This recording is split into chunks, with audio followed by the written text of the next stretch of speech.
옛날 옛적 아름다운 한국의 어느 마을에는 장 건강을 지키는 것을 삶의 목표로 삼은 수호자가 살고 있었어요. 이름하여 장마녀라는 별명을 가진 그녀는 오랜 세월 동안 건강한 장을 위한 식습관을 전수하는 데에 전념했답니다. 마을 사람들은 처음에 장마녀의 가르침을 그저 노파의 잔소리쯤으로 여겼지만 시간이 지나면서 그녀의 조언이 얼마나 귀중한 것인지 깨닫게 되었어요. 장마녀의 비법은 복잡한 것이 아니었어요. 그녀는 식단의 균형과 자연의 혜택을 누릴 수 있는 심플한 방법들만을 고집했죠. 첫째는 식이섬유가 풍부한 음식을 많이 섭취하는 것이었어요. 그녀는 콩, 렌틸콩, 귀리, 그리고 현미와 같은 곡물들을 중심으로 한 음식을 추천했죠. 이러한 음식을 통해 마을 주민들은 변비를 예방할 수 있었고 정기적으로 규칙적인 배변을 유지할 수 있었답니다. 둘째는 발효식품의 섭취를 강조했어요.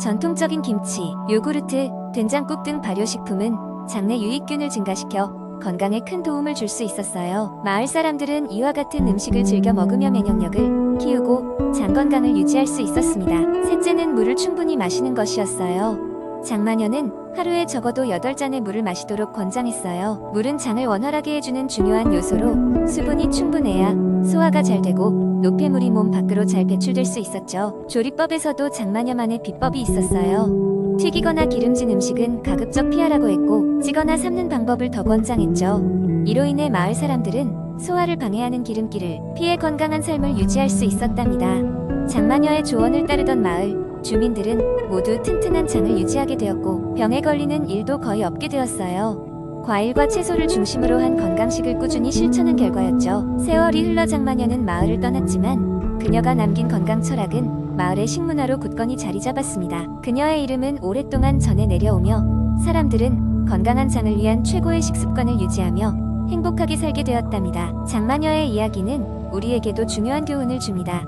건강한 장은 단순히 소화기관이 아닌 우리의 전체적인 건강에 큰 영향을 미친다는 사실을 잊지 말아야 합니다. 우리의 생활 속에도 장마녀의 비법을 실천해보고 건강한 삶을 이어나가야겠죠. 두 번째 이야기, 담배를 끊는 것은 많은 사람들에게 인생의 중요한 도전 과제 중 하나입니다. 금연은 단순히 나쁜 습관을 버리는 것이 아니라 더 건강하고 행복한 삶을 위한 여정의 시작이라고 할 수 있습니다. 하지만 이 길은 결코 쉽지 않습니다. 많은 사람들이 여러 번의 시도 끝에 겨우 성공하거나 중간에 포기하기 일쑤입니다. 성공적인 금연을 위해 지금 당장 실천할 수 있는 10가지 팁을 이야기해 보겠습니다. 우선 금연을 시작하기로 결심했다면 가장 먼저 해야 할 일은 명확한 동기를 확립하는 것입니다. 자기 자신에게 담배를 끊어야 하는 이유를 설득력 있게 설명할 수 있는 것이 중요합니다. 가족과의 시간을 더 오래 함께하고 싶다는 이유가 될 수도 있고 건강을 회복하고 장기적으로 의료비를 절감하고 싶다는 경제적인 이유일 수도 있습니다. 둘째, 금연 계획을 세우는 것도 매우 중요합니다. 무작정 담배를 끊으려 하면 오히려 큰 부담감으로 다가올 수 있습니다. 구체적인 날짜를 정하고 해당 일을 시작할 준비를 하세요. 금연을 시작하기 전날에는 마지막으로 담배를 피운 시간을 기록해두고 이를 출발점으로 삼는 것이 좋습니다. 그리고 셋째, 주변의 도움을 받는 것도 큰 힘이 됩니다. 가족이나 친구에게 금연 결심을 알리고 응원을 부탁하세요. 가능하다면 함께 금연을 시작하는 동료를 찾는 것도 큰 도움이 됩니다. 서로서로 응원하며 힘든 순간을 견뎌낼 수 있기 때문입니다. 넷째, 자신이 담배를 찾게 만드는 상황이나 환경을 파악하고 피하는 것도 중요합니다. 스트레스를 받을 때나 술자리에서 담배를 피우는 습관이 있다면 그런 상황을 대체할 방법을 고민해 보아야 합니다. 대신 건강한 습관을 기르기 위해 운동이나 취미, 생활에 집중하는 것도 아이디어가 될 수 있습니다. 다섯째, 금연 보조제를 활용하는 것 또한 방법입니다. 니코틴 패치나 껌 또는 상담 치료 등을 고려해 보세요. 요즘에는 다양한 금연 보조 방법이 있으니 본인에게 맞는 것을 선택하는 것이 중요합니다. 여섯째, 금연의 효과를 직접 느껴보는 경험을 늘리는 것이 중요합니다.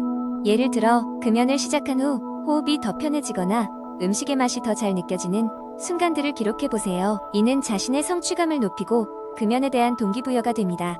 일곱째, 흡연 욕구를 극복할 수 있는 대체 행동을 마련하세요. 흡연 욕구가 강하게 올 때마다 간단한 운동을 하거나 물을 한 잔 마시는 것 같은 대안 행동을 준비해두는 것도 좋습니다. 여덟째, 자기 보상을 고려하는 것도 금연에 큰 도움을 줍니다. 예를 들어 일정 기간 금연을 성공적으로 유지할 때마다 소소한 선물을 자기 자신에게 주는 것입니다. 이는 작은 기쁨으로 금연의 과정을 즐길 수 있게 만들어줍니다. 아홉째, 스트레스 관리가 중요합니다. 담배를 통한 스트레스 해소에 익숙하다면 금연을 위해 다른 스트레스 대처법을 배워야 합니다. 요가나 명상을 배우고 깊은 호흡을 활용하는 것도 좋은 방법입니다. 마지막으로 실수를 용서하세요. 금연 중에 한 번 담배를 피웠다고 해서 모든 것이 물거품이 되는 것은 아닙니다. 그저 다시 시작하면 되는 것입니다. 스스로를 다그치지 말고 오히려 실패를 통해 배운 점을 기반으로 다시 일어서세요. 금연이라는 긴 여정은 쉽지 않은 길이지만 우리의 건강과 삶의 질 개선을 위해 반드시 가지 않아야 할 길입니다. 위의 10가지 팁은 그 여정을 더욱 수월하게 만들어줄 것입니다. 한 걸음 한 걸음 나아가며 결국 당신의 목표를 이뤄내기를 기원합니다. 세 번째 이야기, 바쁜 일상 속에서 우리는 늘 스트레스에 휩싸이곤 합니다.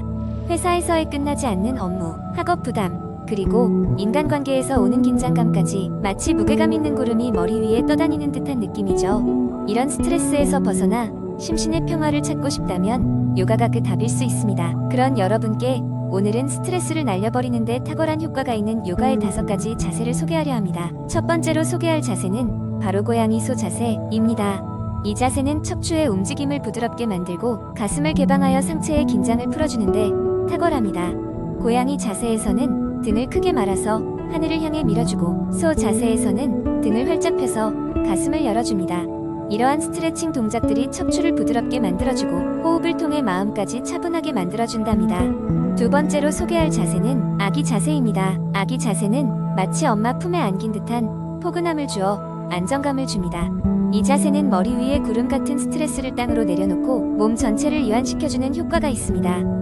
무릎을 꿇고 앉아 상체를 앞으로 숙이며 이마를 바닥에 대면 마치 어릴 적 안식처로 돌아간 듯한 편안함을 느낄 수 있답니다. 세 번째 자세는 다운워드 페이싱 독 자세입니다. 이 자세는 전신을 사용하는 자세로 몸의 긴장과 스트레스를 날려보내는데 매우 효과적입니다. 팔다리를 바닥에 딛고 엉덩이를 하늘로 향해 높이 들면 몸의 혈액순환이 촉진되고 스트레스에서 벗어날 수 있죠. 이 자세 속에서 깊은 호흡을 느끼며 생각을 비우다 보면 마음속 걱정들도 사라지곤 합니다. 네 번째로는 나무 자세를 알아보겠습니다.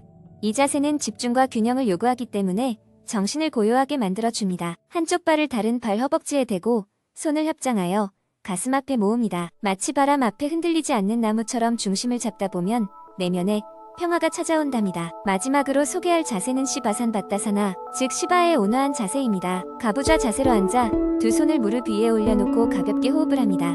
이 과정에서 몸과 마음이 모두 안정되고 명상 상태에 이르게 됩니다. 각 자세를 통한 중요한 포인트는 호흡과 마음의 안정입니다.